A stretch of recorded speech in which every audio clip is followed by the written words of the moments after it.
देश के सबसे बड़े बैंक को देश की सबसे बड़ी अदालत से फटकार पड़ी है। स्टेट बैंक ऑफ इंडिया की याचिका को सुप्रीम कोर्ट ने खारिज कर दिया। एसबीआई ने इलेक्टोरल बॉन्ड की जानकारी देने के लिए 30 जून का समय बढ़ाने की मांग की थी। इस पर सुप्रीम कोर्ट ने करीब 40 मिनट में ही फैसला सुना दिया। सुप्रीम कोर्ट ने सख्त लहजे में कहा कि एसबीआई 12 मार्च तक सारी जानकारी चुनाव आयोग को सौंपे और चुनाव आयोग इस सारी जानकारी इकट्ठा करके 15 मार्च की शाम 5 बजे तक सार्वजनिक करे। 11 मार्च को सुप्रीम कोर्ट में हुई त्वरित सुनवाई में एसबीआई की मुख्य दलीलें क्या थी, सुप्रीम कोर्ट ने उन्हें किस आधार पर खारिज किया, अगले चंद मिनटों में मैं आपको यही बताने वाला हूं। पहले आप जल्दी से इस मामले की बैकग्राउंड जान लीजिए। सुप्रीम कोर्ट ने 15 फरवरी 2024 को इलेक्टोरल बॉन्ड स्कीम को असंवैधानिक घोषित किया था। साथ ही आदेश दिया था कि स्टेट बैंक ऑफ इंडिया 6 मार्च तक चुनावी चंदे से जुड़ी तमाम जानकारी चुनाव आयोग को दे और चुनाव आयोग उसे 13 मार्च तक अपनी वेबसाइट पर पब्लिश करे। इस पूरे फैसले पर ज्यादा जानकारी के लिए आप सारांश का ये अंक भी देख सकते हैं। तय अवधि से 2 दिन पहले यानी 4 मार्च को स्टेट बैंक ऑफ इंडिया ने सुप्रीम कोर्ट में याचिका दायर कर और समय की मांग की। इस याचिका पर सुनवाई के दौरान बैंक को फटकार पड़ी और करीब 24 घंटों के भीतर ही जानकारी देने को कहा गया। तो चलिए जानते हैं कि सुनवाई में क्या कुछ हुआ। एसबीआई ने सबसे पहले दलील दी कि इलेक्टोरल बॉन्ड के मामले में अब पूरी प्रक्रिया को उल्टा जा रहा है। पहले उन्हें बताया गया था कि जानकारी गुप्त रखनी है और अब इसे सार्वजनिक करने को कहा जा रहा है। Only problem which we are now trying to collate the information and create is because we are having to actually reverse a whole process. Because we as the bank were told that this is supposed to be secret. इस दलील के जवाब में CGI ने SBI की याचिका ही पढ़ डाली। If we start at para 10, paras 10 to 14 of your application are the key to your application. अब एसबीआई की आगे की दलीलों को भी जान लेते हैं। पैरा 10 में लिखा था कि चंदा देने वालों की सारी जानकारी एक सील बंद लिफाफे में रखी गई थी और ऐसे सारे लिफाफे मुंबई की मेन ब्रांच में जमा हैं। आगे लिखा है, दूसरी तरफ राजनीतिक पार्टियां 29 आधिकारिक शाखाओं से बॉन्ड हासिल करती थी, इनकी भी सारी जानकारी मुंबई की मेन ब्रांच में जमा है। फिर 12वें और 13वें पैरा में लिखा है, इसलिए पार्टियों और इलेक्टोरल बॉन्ड का डाटा अलग अलग रखा गया है और इनका मिलान करने के लिए समय चाहिए और इसमें से आधा डाटा तो डिजिटली उपलब्ध है जबकि आधा डाटा फिजिकली उपलब्ध है और इसका भी मिलान करना पड़ेगा, इसलिए इसमें अच्छा खासा वक्त लगेगा। तो इस दलील के जवाब में कोर्ट ने याद दिलाया कि हमने अपने फैसले में कहीं भी ये नहीं कहा कि आप डेटा का मिलान करिए।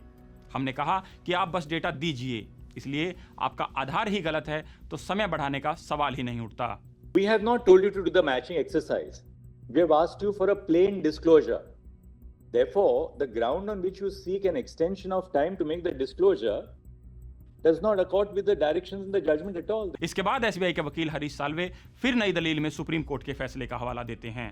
इसके मुताबिक बैंक ने चंदा देने वालों की जानकारी अलग अलग रखी थी, नाम एक जगह रखा था और बाकी चीजें दूसरी जगह। Now, when the purchases were happening, we divided the information. The name is kept at one place and the purchase is recorded at another place. इस पर सीजीआई की बेंच ने कहा, लेकिन आखिर में तो ये सब चीजें मेन ब्रांच ही भेजी गई, तो फिर दिक्कत क्या है?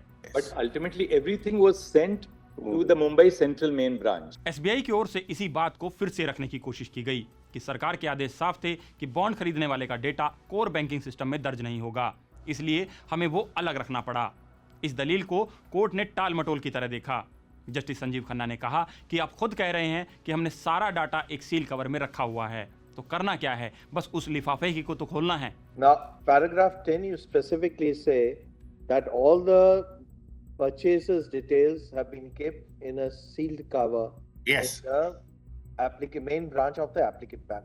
Correct, Malad. Just have to simply open up the sealed cover and collate the names and give the details. इसके बाद फिर एसबीआई ने दलील दी कि हमने 2 अलग अलग डेटा सेट बना रखे हैं और डोनर की डिटेल मैच करनी है। इस दलील पर कोर्ट के रुख में सख्ती देखने को मिली। कोर्ट ने कहा, जब हमने मिलान करने को कहा ही नहीं तो फिर ये बात क्यों आ रही है?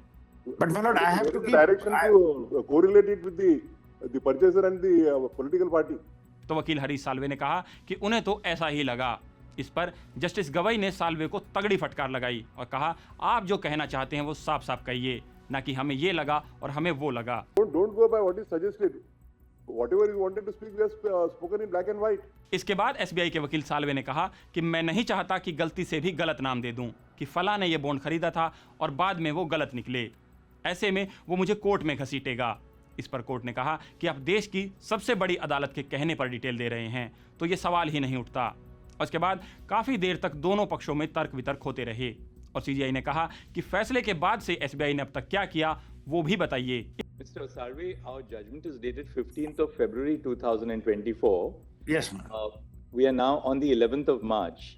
Yes, ma'am. In the last 26 days, what extent of matching has been done by you? इसका जवाब साल्वे के पास भी नहीं था। उन्होंने इस पर एक एफिडेविट फाइल करने का वादा किया। इस पर कोर्ट और सख्त हो गया, कहा कि यह तो पहले हो जाना चाहिए था। स्टेट बैंक को इस मामले में कम से कम इतनी तो ईमानदारी बरतनी ही चाहिए थी। We can put a detailed affidavit on that one, No, we because don't I want know affidavit. It should have been disclosed in the affidavit. I agree, madam. I agree. State Bank of India, which is coming to us, we expect that there should be a degree of candor on the part of the State Bank of India. Court ने अपनी तल्ख टिप्पणी में यह भी कहा कि SBI का एक असिस्टेंट जनरल मैनेजर संविधान पीठ के आदेश में बदलाव के लिए याचिका लगा रहा है। कितना गंभीर मामला है, जिसे साल्वे ने भी स्वीकार किया। Assistant General Manager files an affidavit in support of the application to the Supreme Court for modification and order of a constitution bench. It's a very serious matter when you ask for modification of an order. I accept that one. I accept that. इस तरह लगभग 40 minute तक यह सुनवाई चली और अंत में कोर्ट ने फैसला सुना दिया। कोर्ट ने कहा कि एसबीआई की याचिका खारिज की जाती है। The miscellaneous application filed by SBI is dismissed. Full stop. साथ ही कोर्ट ने आदेश दिए कि एसबीआई 12 तारीख तक सारी जानकारी उपलब्ध कराए और इस बार आदेशों का पालन होगा, ये भी सुनिश्चित करे। SBI is directed to disclose the details by the close of 12 March 2024. लेकिन एसबीआई ने फिर कहा कि ठीक है, अगर जानकारी का मिलान नहीं करना है तो वो उनके लिए मुश्किल नहीं होगा, बस हमें यही लगा कि जानकारी का मिलान करके देना है।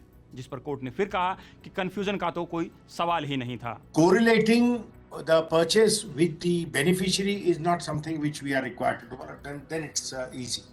When my Lord the Chief Justice declared the order, it is very clear. There is no scope for any confusion in what is dictated in the court. तो इस तरह 1 घंटे से भी कम वक्त में ये सारा मामला निपट गया। एसबीआई की सार्वजनिक रूप से किरकिरी हुई। उम्मीद है कि अब दूध का दूध और पानी का पानी हो जाएगा।